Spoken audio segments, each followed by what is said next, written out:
Our cars, infrastructure, cities, cloud computing, and the Internet of Things make everything faster and smarter for everyone, including cyber criminals. This is a new frontier in need of a new generation of cybersecurity. Check Point is here, ready for whatever comes. We've been securing the Internet since 1993. We created the first generation of cybersecurity, always with the same mission, to protect the connected world and enable the digital life for everyone.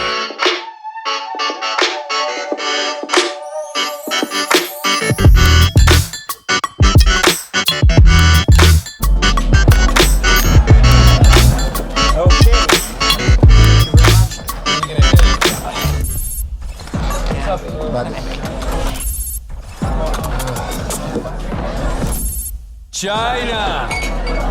Cheers. Very nice. Take that away from me. What are you doing?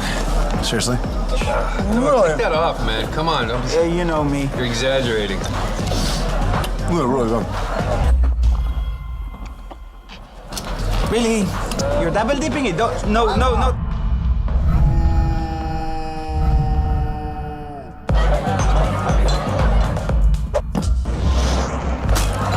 Oh, come on, man.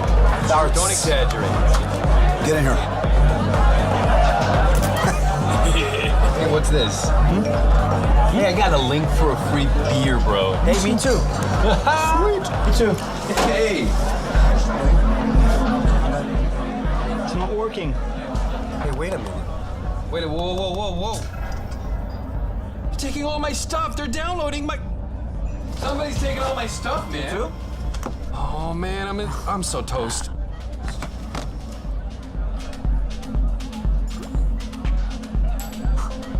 Oh, my God. I'm okay. Joke is on you. To China. Better safe than sorry. Check Point has developed new and unique mobile security infrastructure and on-device network protection and prevention that allows businesses to stay ahead of new and emerging fifth-generation cyber threats. Oh, my God, that's my boss. I'm paying.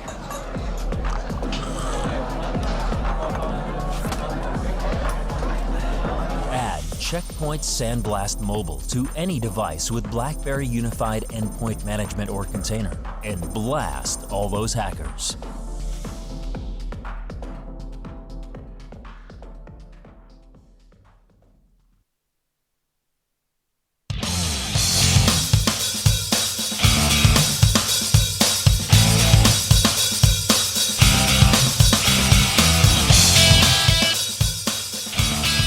Hey, welcome back. If everyone could make their ways quickly, we're going to start our second half of the morning.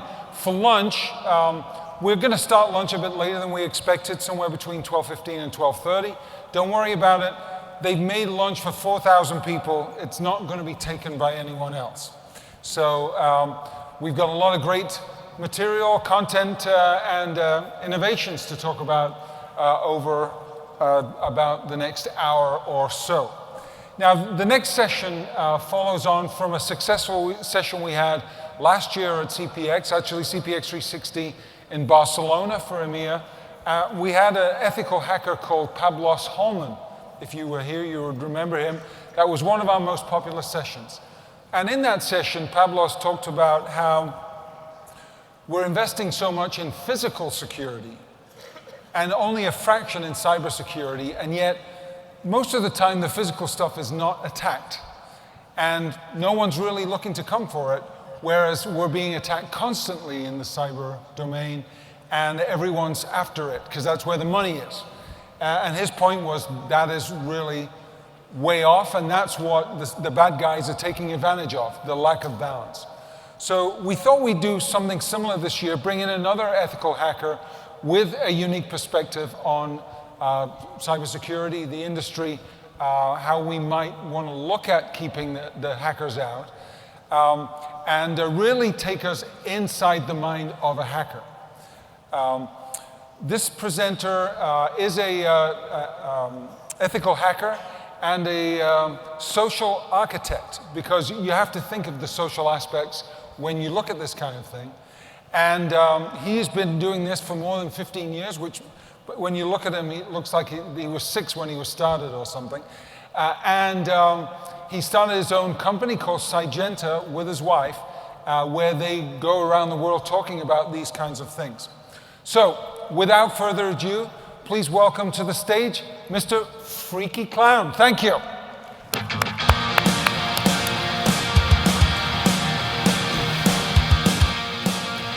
Good morning, everyone. How are we doing? Everyone's had a bit of coffee, a bit more awake now. Okay, so my name is FC, aka Freaky Clown. That's my hacker alias. I'll give you the quick, boring LinkedIn profile for those of you that don't know me.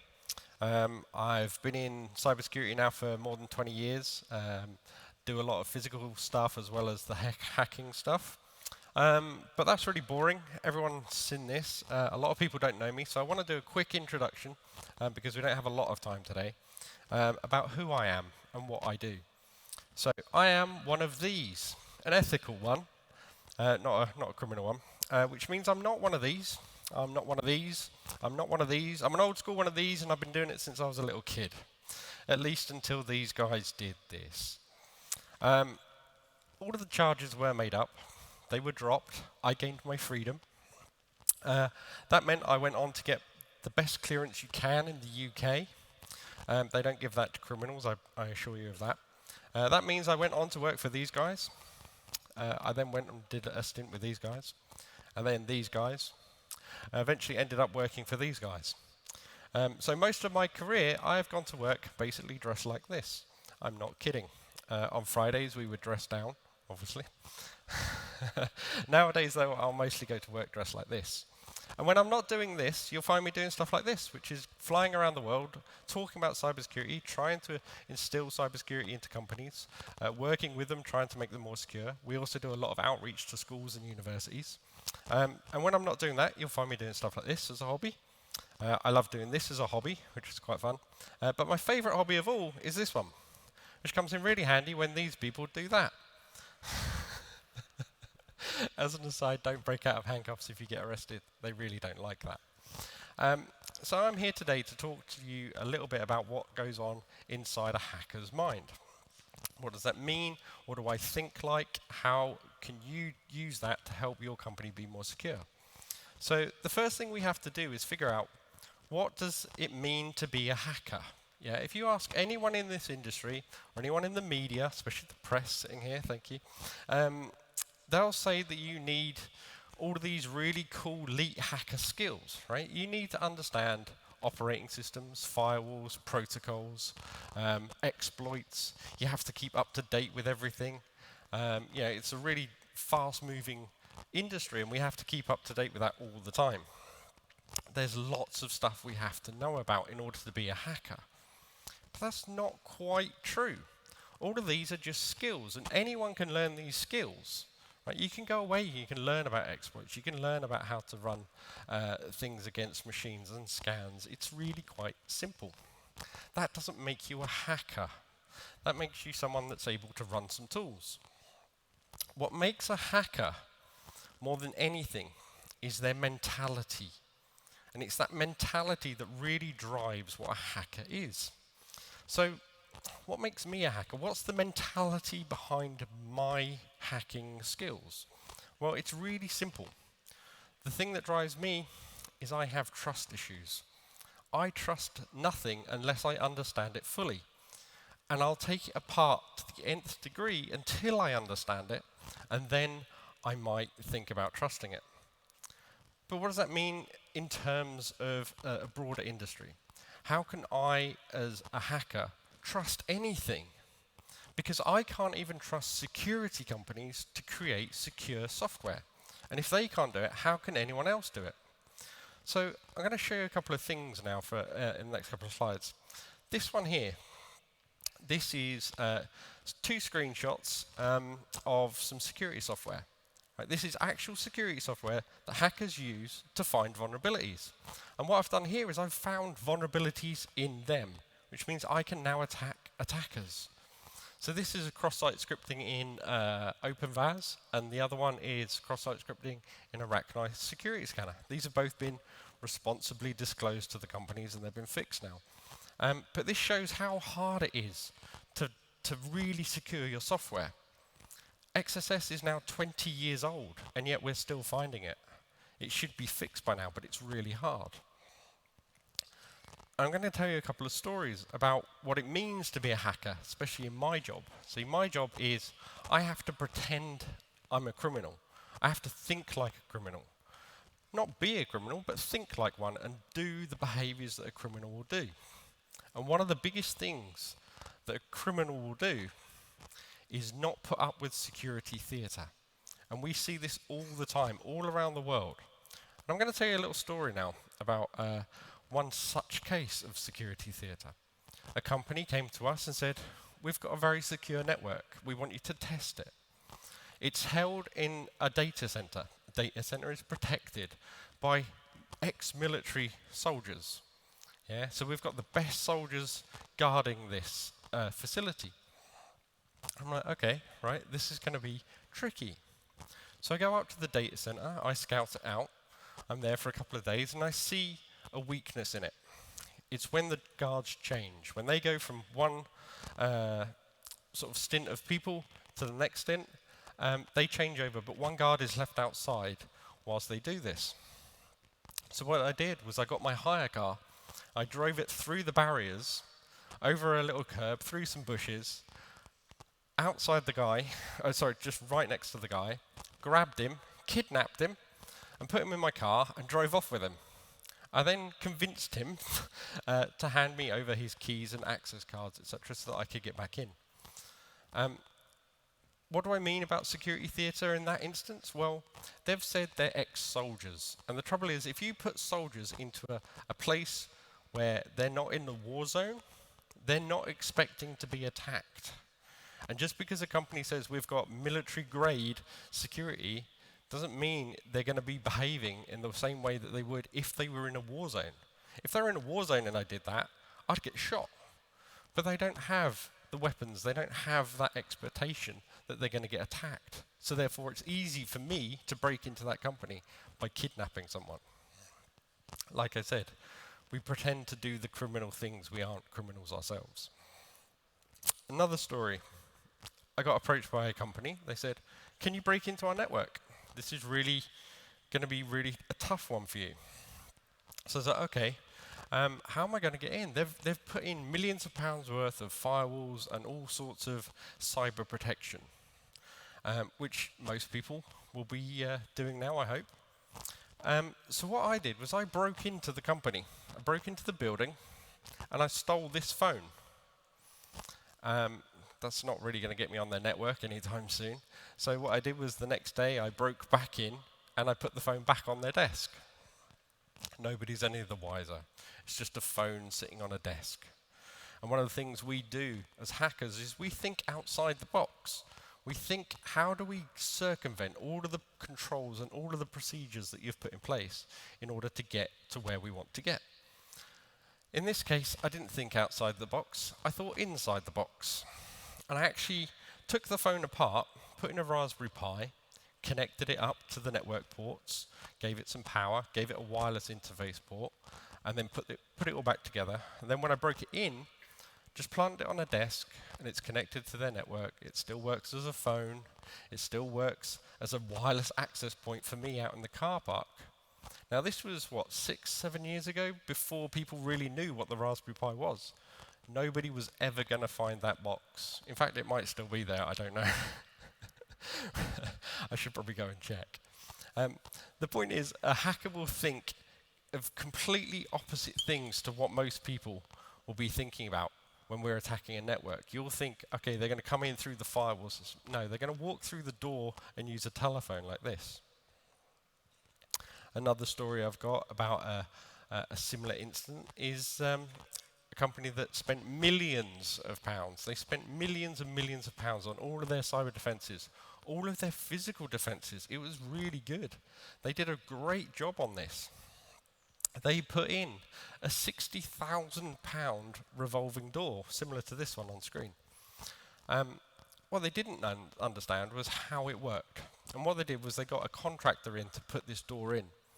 And they came to me and they said, can you break into this building and do a full security audit of this premises? So I put on my ski mask, I really do wear one, and I climbed over some fences late at night, got very cut up climbing through some bramble bushes, sat in a ditch for 3.5 hours in the snow and cold, watching this door through night vision goggles. And as I was sitting there watching it, I discovered a flaw, some small piece of information that would let me in. So the next morning I went back up to the same site, wearing a suit, walked up to the door, and as I'm walking along I check my watch, and I slow my pace by just half a second, and then continue walking into the door. As I get to the door revolves. It lets me in. I've done nothing. I haven't swiped any card, I haven't hacked anything, I've just walked into the door. And people are like, oh my, how did you do that? Like, what is this magic? Were you a Jedi Knight? Did you use a mind trick on it? No. When they used a third-party company to put in this door that didn't understand how security works, what they did was they put it in and they left it in what's known as engineering mode. And engineering mode basically means every 15 minutes, just do a revolution once just to check that you're working. So my 3.5 hours sitting in a ditch in the cold meant I was able to precisely time when that happened. So all I had to do was time my steps right up to the moment when it was going to do that and just walk through into their offices. It's really important that people understand that every part of your security is really important and it must work together. You can spend millions on the cyber side, or on the physical side, or on the human side. But if they aren't working together, you don't have security in your building. And hackers will find that flaw. They will use an inordinate amount of time and resources in order to get into your premises. It is unbelievable how much time I have spent on just the smallest thing and just continually look at it until I find a flaw. Criminal hackers are going to do that too. And it will be in an unreasonable amount of time. You may look at it and go, well, nobody's going to look at that for too long. But they will. And they'll continually do this. So, how did we get here? What is the evolution of a hacker? Well, a hacker needs to understand everything. If they don't understand something, they will pull it apart, like I said at the very beginning. We'll take it apart. If you say to us, this is a secure system, I can guarantee you it's not, because we will take it apart until we find that flaw. And sometimes it's not that the flaw exists now, but maybe it will in 5 years' time, and we'll find another flaw, something new. We've seen countless vulnerabilities over the last few years that have actually been in software for 20 years. We've just not known about the bug until we find it. So how did we get here? What is this all about? So this is a little timeline I've stuck together of my timeline, right? So back when I was a kid, I'm a lot older than I look, by the way. Back when I was a kid, there wasn't the World Wide Web. We didn't have that. Yeah, we just had a few random computers connected via PBXs. And what we'd do is we'd open up boxes and we'd dial into different computers until we found another computer to talk to, and then we'd see what was on there. As the world evolved, we got more and more computers connected together. That made it easier. We were able to use computers to do the dialing for us. We were able to scan hundreds of boxes a day rather than a few by hand. And as we went further forward into the 80s, we got the Morris worm. Morris worm, first viable worm that hit the internet. That infected 2,000 machines. 2,000 machines is what an average company has now. That's nothing. It shows how massive we have grown now. Going a little bit further forward, we saw the explosion of the World Wide Web. Millions of people suddenly connected. The number of endpoints quadrupled exponentially across the globe. Loads of people called webmasters, if anyone remembers the term, started building websites terribly. They're still doing it. Coming up to the future, we've got WannaCry and all of the others, Mirai, etc., they're now infecting millions of machines, and they're all using the same techniques. So I'm going to come back to the future in a minute, but what has actually changed here? It's not the types of vulnerabilities. We're still seeing the same things. It's still default passwords. It's still cross-site scripting. It's still SQL injection. None of the attacks have changed over the years. What has changed is the scale of it. And that's what we're seeing. The size of infected computers, the size of DDoS attacks, the size of everything really matters. And as we're going into the future, we're going to see more and more devices connected.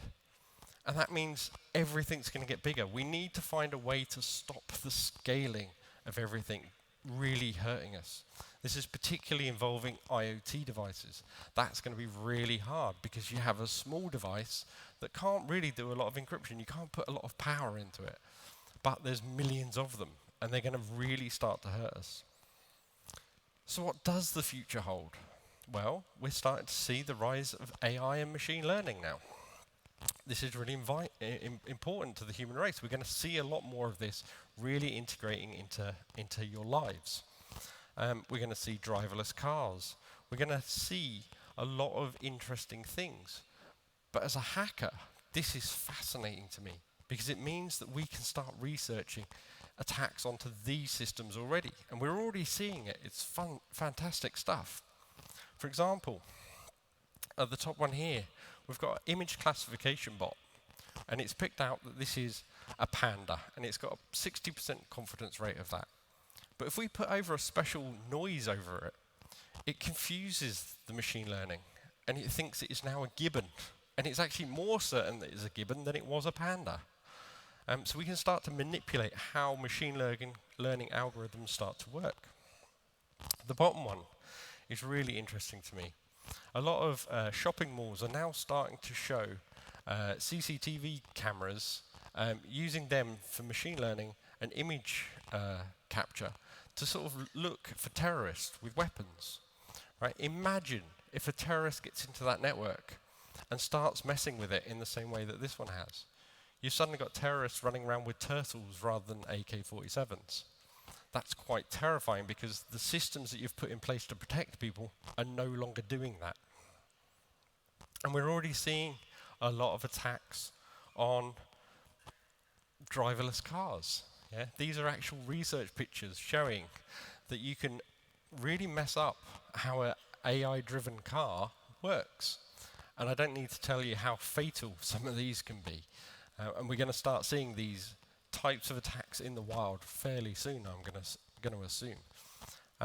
So that's all very negative. So should we just give up and go home? Yeah, we're not going to fix this. We've been doing this for 20 years. It's still not working. The future's looking more and more bleak. We should just give it up and just go and find other jobs somewhere. Well, not quite. We've talked a lot today about generational threats, how they've progressed, how each year some new generation of threat attacks the sort of people. But we at Syngenta have tried to flip this round a little bit, and we've started this timeline. It's not very complete, it's very new, but it's generations of defense. What have we done right? And we as humans take a while to fix things. Whether or not it's sickness, whether or not it's poverty, whether or not it's illness. We take a long time as humans. And cybersecurity is really new. And that's going to take some time to fix it. But we have to look back and look at what we've actually fixed. It was only in the 60s that we had passwords introduced.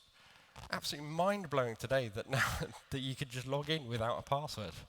Yeah, and as we go forward, as we're coming into the 2011s, 2010s, we're seeing more of the human factors. Google started to use heuristics of how hackers will move through a network when they compromise your email. That can now tell you, oh, we think you've been compromised already, before you've even worked out that you've been compromised. It's more over to the human side as we go forward, which is great. So I really want you to focus on how great we are actually doing as an industry, we are winning this. It's just a little bit slow. So I want to leave you today with a really important message, which is go away and embrace your trust issues. Okay? Go away, check everything. Don't just trust people that say this is secure. Don't trust people that say we've done this well, because they probably haven't, because it's been a mismatch of stuff. Go away and test it or have it tested. That's all I really need to really focus on in this talk is embrace your trust issues. And I want to thank you very much for your time today. Please do follow me on Twitter if you have any questions. I am around for a few more hours. So thank you very much.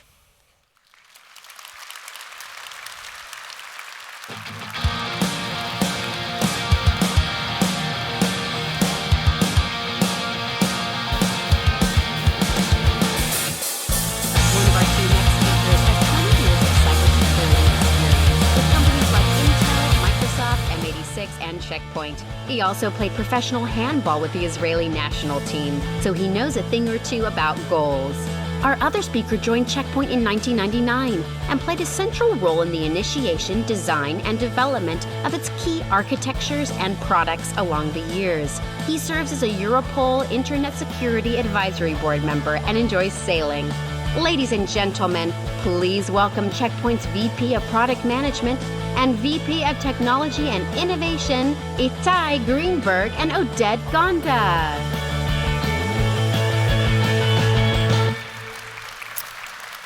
Hi everyone. So Oded, when I was 8 years old, I started to play handball. And lucky me, I'm in Europe and everyone knows what is handball. 2 weeks ago I was in the US, no one knows what is handball. But when you were 8 years old, Oded, you started to develop software, right? It was the first time that you developed your first program. And since then we've seen exponential growth of software development. Please take us to your journey of exponential growth of software development. Thank you. I don't have the clicker. We need the clicker. I'll bring you.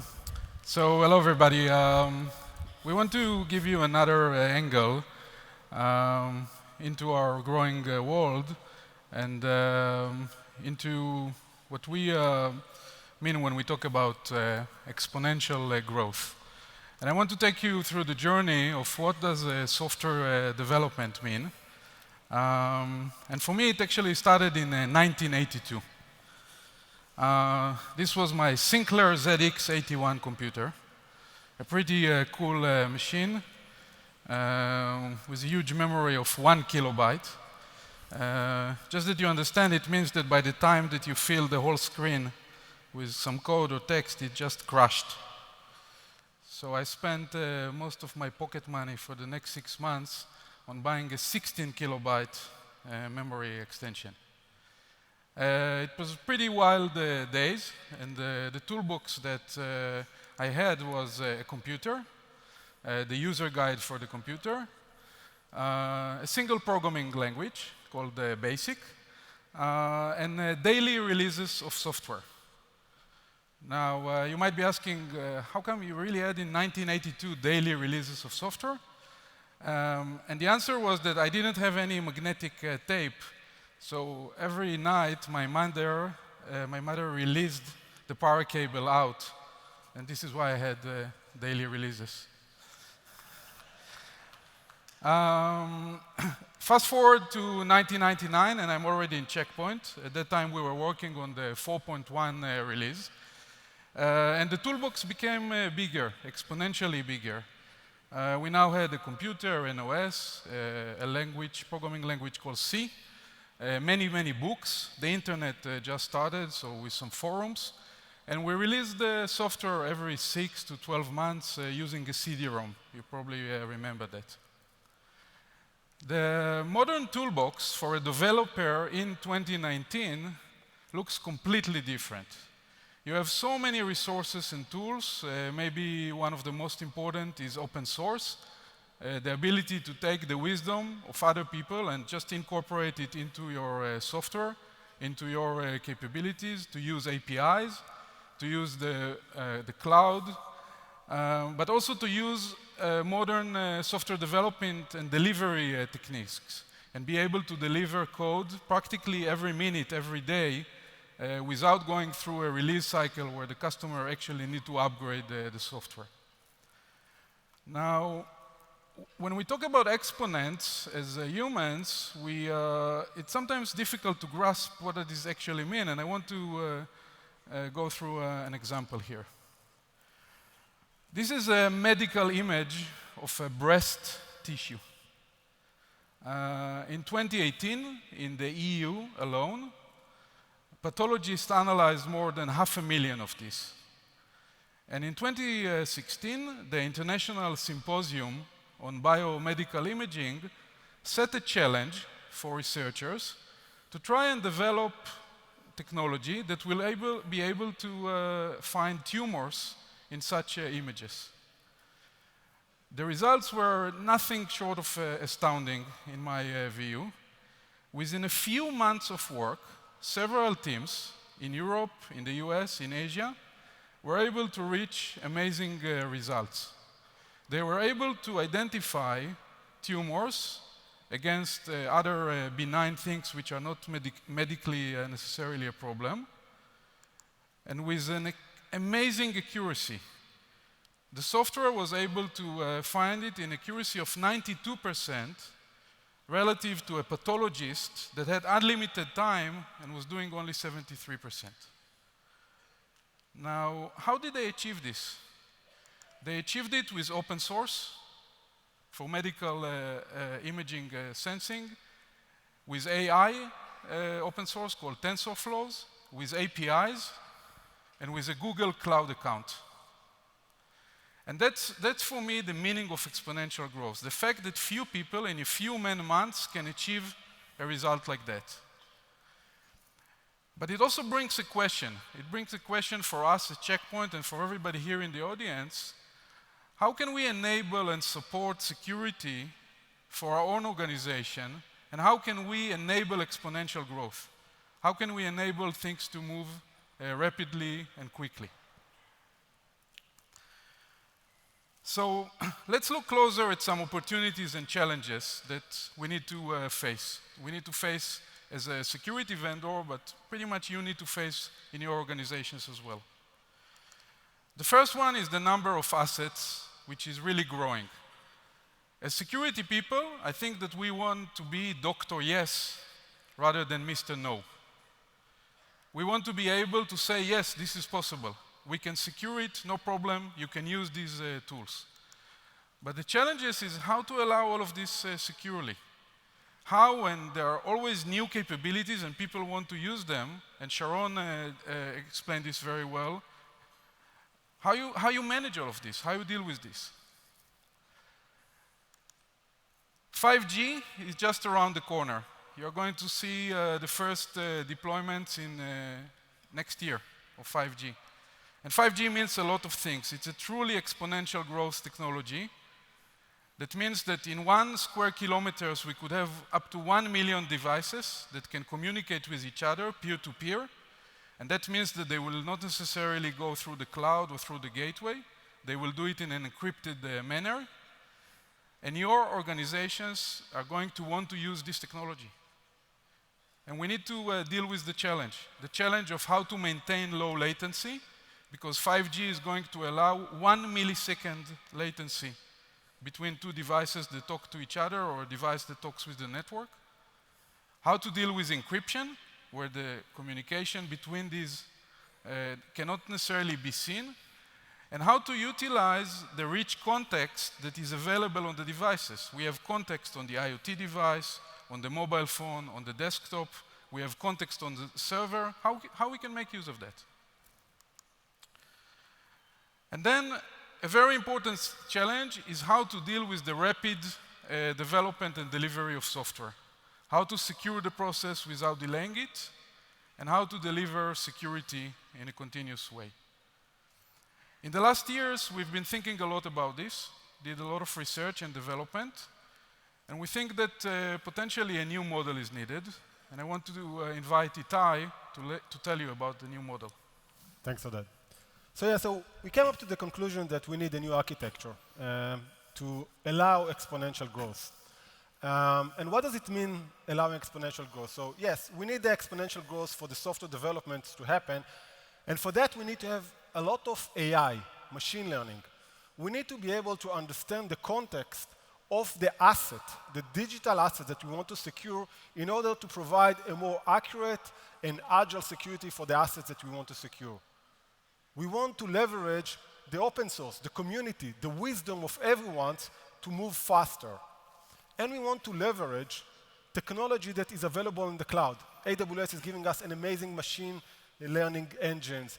Microsoft Azure giving us amazing database and big data and things like that. How can we leverage all those technology for us, for Checkpoint, to move faster and to give our customers a better solution?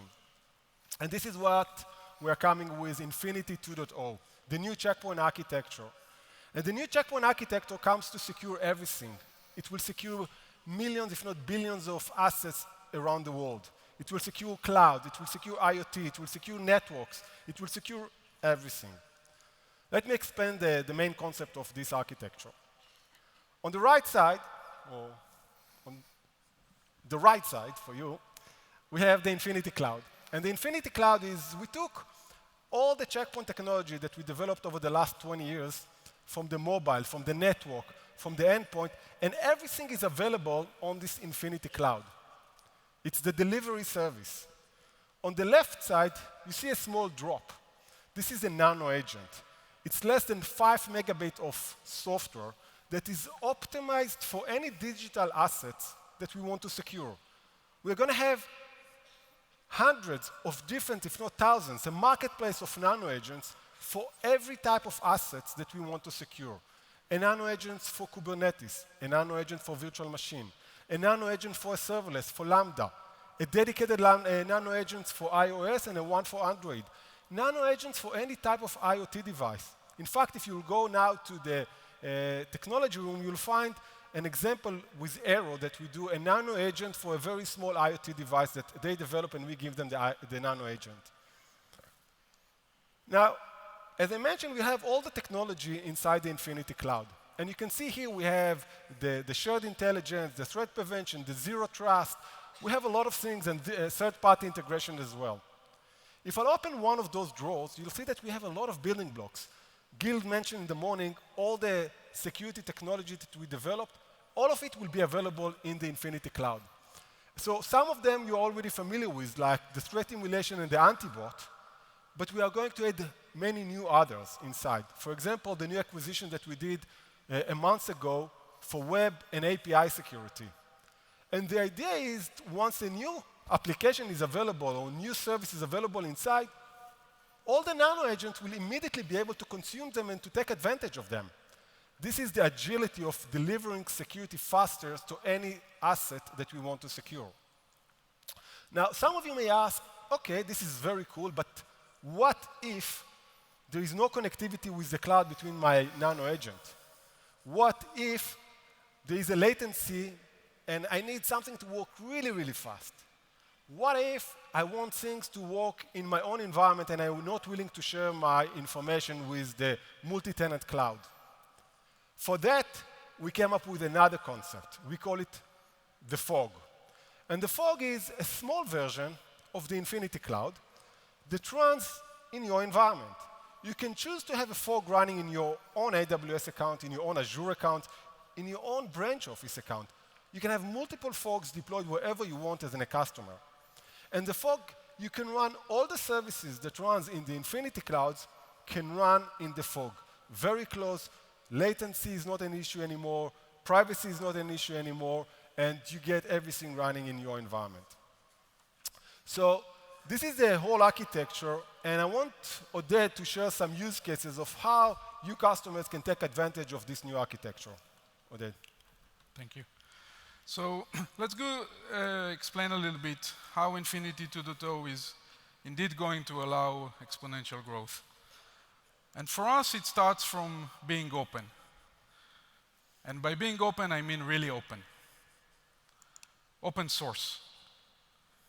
It means that later this year, in GitHub, you are going to be able to get some of the first Nano agents as open source. And that means that your DevOps, your development teams, are able to incorporate security agents into software images. It's also going to allow us to create a community where Checkpoint, our customers and partners, as well as technology partners, can add value into this ecosystem and can create all kinds of agents and all kinds of capabilities that can fit into different environments.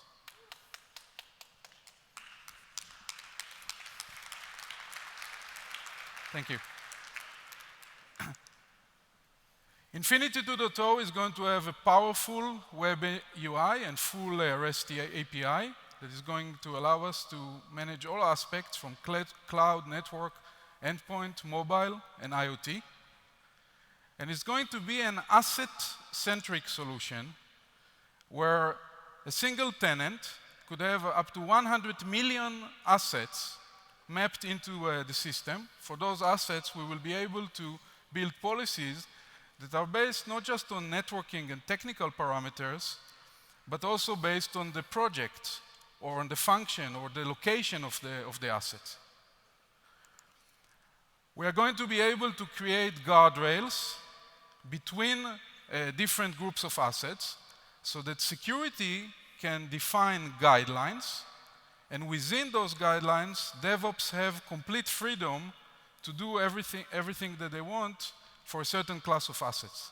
And that's going to be key in order to allow us to really have exponential growth, to really move quickly with the technology. And then on those different assets, on those different zones, we are going to be able to employ what we call practices or best practices. Different sets of security functions in different fields that would be AI-driven, because we are going to have a lot of information about the assets and our ability to employ different security mechanisms, but at the same time, they will be really human and understandable. So you could deal with assets and you could deal with practices. These are terms that business people understand, technical people understand, and together have a very meaningful and architecture and ability to move forward. So to summarize, Infinity 2.0 is an exponential growth enabler. It's going to allow us to be Dr. Yes instead of Mr. No. It's going to allow us to say, yes, we can do it. We can support new type of technologies. We can work together with the DevOps and R&D teams. It's going to be rich in context because it understands the nature of the things that we are trying to control or protect. And with the use of AI, it will allow you to automate the security protections. And it's going to be open and shared so that we can use the wisdom of many people in the industry, in Checkpoint, in order to provide value. Thank you very much.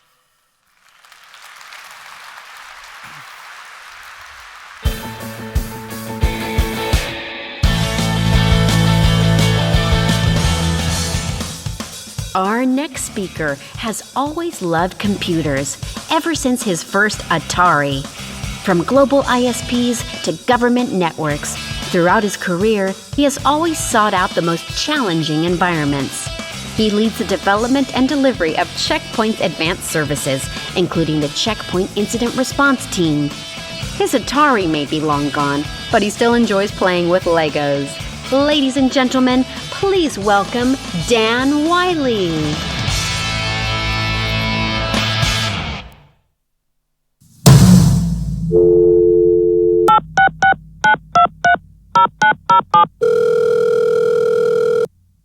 Hello. Thanks for calling the Checkpoint Incident Response Team. For assistance with a security incident, please press 1. Hi, Checkpoint Incident Response Hotline. Oh yeah, hi. We have a big problem over here. Our system's been infected with ransomware. Okay, how many machines are infected? I don't know, hundreds. I'm looking at a lot of machines. Are these workstations or servers? Both. Most are servers. Our business is dead in the water. Our stores can't accept payments. We're losing money. I just don't know what to do, and my job's on the line. We can help you with this. We're the Checkpoint Incident Response Team, and we handle these kind of events every day.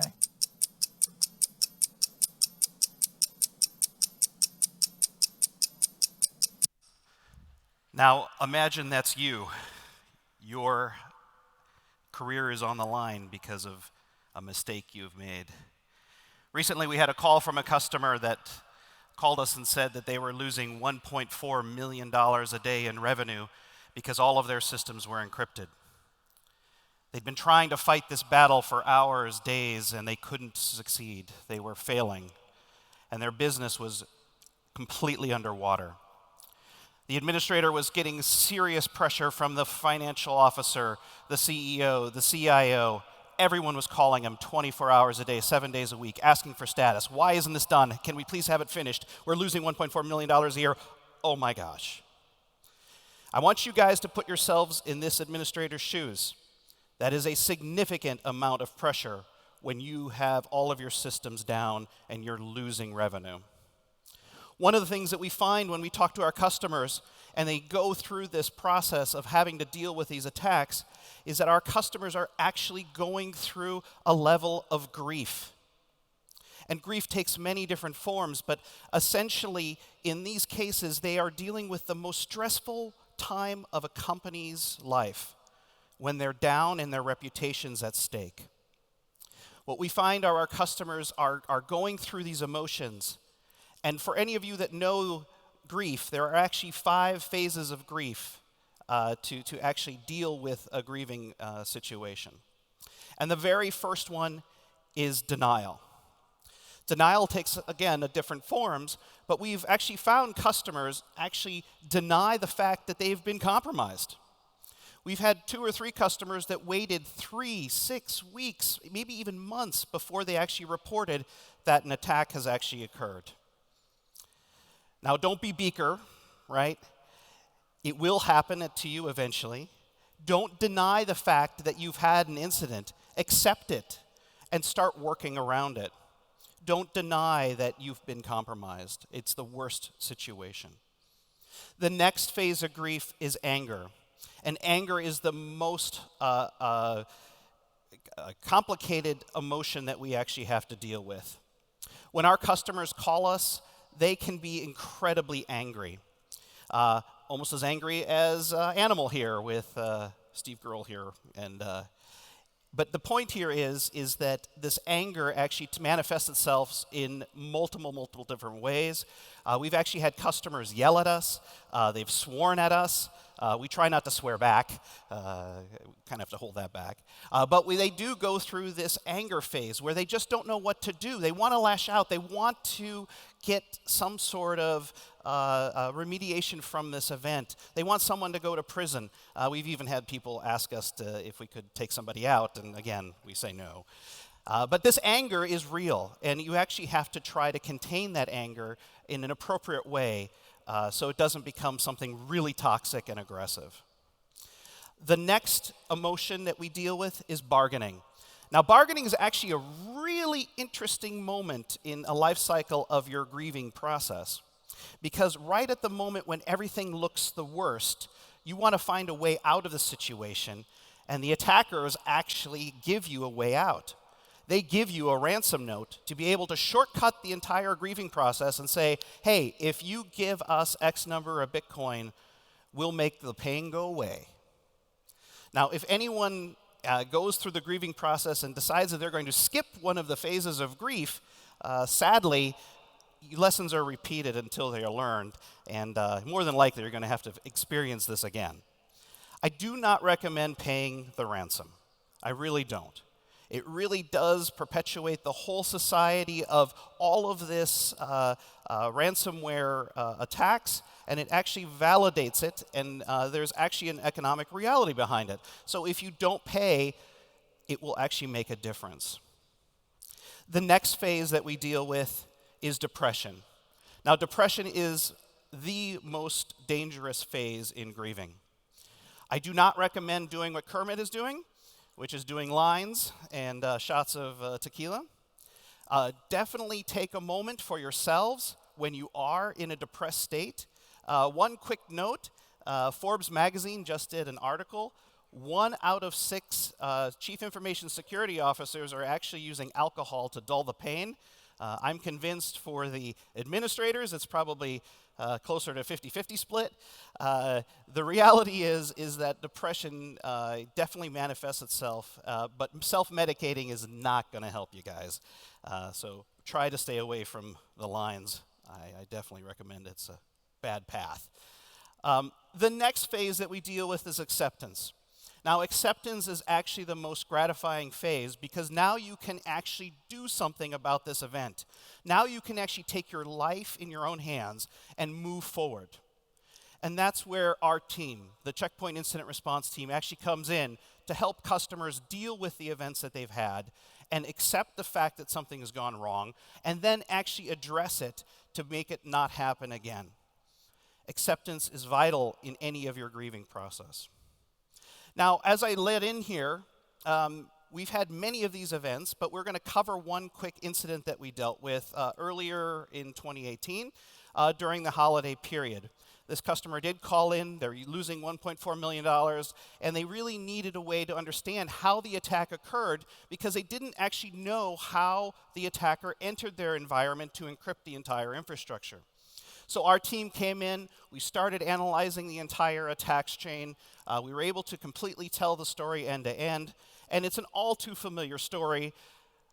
They were able to identify an RDP server that was available on the internet.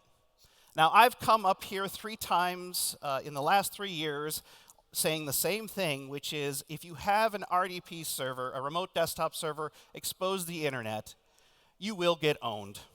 So please take a moment and make sure that you have security controls around your RDP infrastructure. This infrastructure was also an Azure cloud infrastructure where the attacker actually entered into their primary SQL server.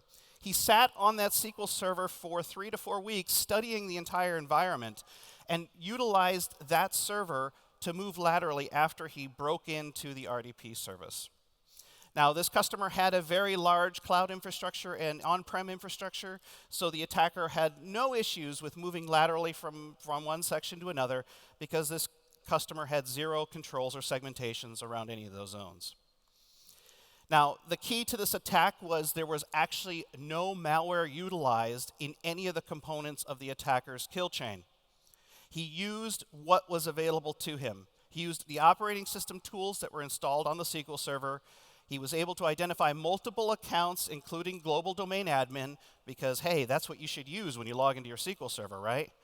And he was able to use those accounts to move laterally across the environment. He then placed a script to actually do the encryption. He didn't use malware, he used a PowerShell script. And all he did at that point was, when he was ready to execute his command, he hit go. Now, this customer also wanted us to find out exactly what kind of malware was being used. So we looked at, again, all of the telltale signs, the ransom note, the script that was used to encrypt the system, all of the critical elements of the attack, and we were able to identify that this was SamSam. Now, for those of you that don't know much about SamSam, it has a prolific history. It has been used in many high-profile victims across the world, one of the biggest being the city of Atlanta in the United States, causing countless disruption, millions of dollars worth of lost productivity. And it was suspected that this was a nation-state-backed ransomware, and literally millions and millions of dollars were extorted. Now, do you remember the anger part of my conversation? Customers wanting to get some sort of a release from the anger. Is there anything we can do to actually get back at some of these guys that are doing these attacks? Well, in this case, the answer is yes. We got these guys. So between Europol and the FBI, we were able to actually identify the 2 analysts or 2 folks that actually created this malware. There's actually an international arrest warrant, and now they are pretty much isolated to Iran. Unfortunately, I seriously doubt we're going to be able to arrest these 2 and bring them to a court, but they won't be having a vacation in Greece anytime soon. But the good news is we do know who they are, and we can actually profile them and understand exactly their MO and how they can actually identify how they actually work, which is actually really important. Now, beyond that, we also made sure that we could contain, eradicate, and recover the entire infrastructure. This customer was completely screwed, right? He's losing 1.4 million bucks. The attacker has all of his master credentials, which meant that we needed to do a full compromise assessment of their environment. It's a new service that we're offering inside of the incident response team, but the key component to a compromise assessment is to understand where the attacker has been, what he's done, and be able to eradicate all of the signs and components and backdoors that the attacker has inside of the environment. One of the other things we did during this compromise assessment is we identified that Active Directory was completely hosed. So we actually had to rebuild Active Directory from the ground up. If anyone's ever done that, it's a pain in the ass. But it takes hours and hours of work because you have to recreate all the accounts, you have to join computers to the domain, and it's a complete nightmare. One of the other things we did was deploy advanced security controls. This customer did not have any segmentation, he had no anti-ransomware, he hadn't evolved any of their security controls, so we actually deployed all of our SandBlast controls and all of our CloudGuard controls within the customer's environment. One of the last things we did is this customer did one thing incredibly smart. He made sure that his backups were offline, because we have seen the attacker, especially SamSam, go after the backup server and encrypt it first to ensure that you couldn't restore. But this customer did have all of his backups off-site. That made the difference for this customer. Without it, he would have been completely screwed because he would have had to rebuild everything manually. We also made sure that all of the advanced controls were deployed and tested, and we made sure that the customer had a formalized incident response plan. This customer was never prepared for any of these events. We made sure that they had all the tools available to them, both from technology and process, to be able to not repeat the lessons that he just experienced. So ultimately, I've said it multiple times, make sure that you keep RDP protected. Make sure that you have multi-factor authentication. Make sure it's behind a gateway. Use a VPN. Do something with your RDP servers. Don't just put them on the internet. Make sure you've got additional controls around it so it doesn't happen to you. And make sure when you are deploying into the cloud that you take into consideration all the security controls that you have in your legacy environment, that they also go into the cloud. And in some ways, you actually have to spend even more time. Like Sharon was saying earlier, there's a whole new paradigm around how to secure the cloud. Make sure you take the time to understand all of those elements and protect the cloud infrastructure.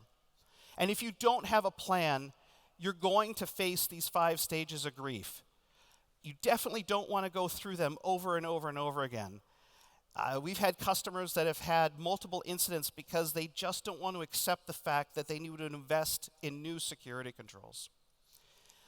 Ultimately, in 2018, the incident response team handled 500 ransomware cases in 2018 alone. 35 of them were SamSam. Multiple millions of dollars. I think we're up to in around $50 to $60 million of money that's been extorted by customers in ransomware events just from our team alone. And that number just keeps growing. On the flight over, we have a customer that called us on Sunday here in Europe. They have, again, another ransomware event where their entire infrastructure is completely owned. You must evolve your security controls. You have to evolve them on a day-to-day basis because the attackers are moving so quickly. And ultimately, you don't have to do this by yourself. If you need us, the Checkpoint Incident Response Team is available to you 24 hours a day, 365 days a year. In almost every country in the world, we help you deal with these incidents every single day. With that, thank you very much. Have a wonderful conference.